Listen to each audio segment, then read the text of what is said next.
Vote বাজারে বেড়ে গেল গরমের ছুটি। এগিয়ে আনা হলো স্কুলের গরমের ছুটি।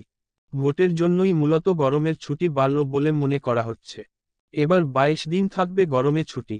এবার 6ই মে থেকে 2রা জুন পর্যন্ত গরমের ছুটি থাকবে। অর্থাৎ আগে 9ই মে থেকে গরমের ছুটি পড়ার কথা ছিল।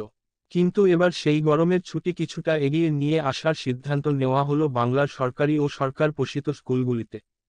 মধ্যশিক্ষা পর্ষদের নির্দেশিকা অনুসারে এই নয়া সিদ্ধান্ত নেওয়া হয়েছে। এর জেরে স্কুলগুলিতে আগেই ছুটি পড়ে যাবে। অর্থাৎ 6ই মে থেকেই স্কুলগুলিতে গরমের ছুটি পড়ে যাবে। আর সেটা টানা একেবারে 22 দিন ছুটি পাওয়া যাবে।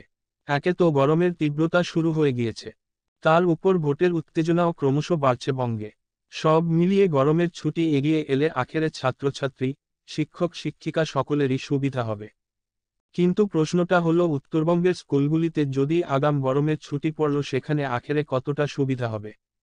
কারণ সেখানে ভোটও আগে। আর মে মাসে সেখানকার একাধিক জেলাতে বিরাট গরম পড়ে এমনটা নয়। সেক্ষেত্রে অসন্তোষটা থেকেই যেতে পারে। তবে সামগ্রিক পরিস্থিতিতে এই গরমের ছুটি এগিয়ে নিয়ে আসার জেরে স্বস্তি পাবেন বহু পড়ুয়া। তবে এ নিয়ে ভিন্ন মত উঠে আসছে।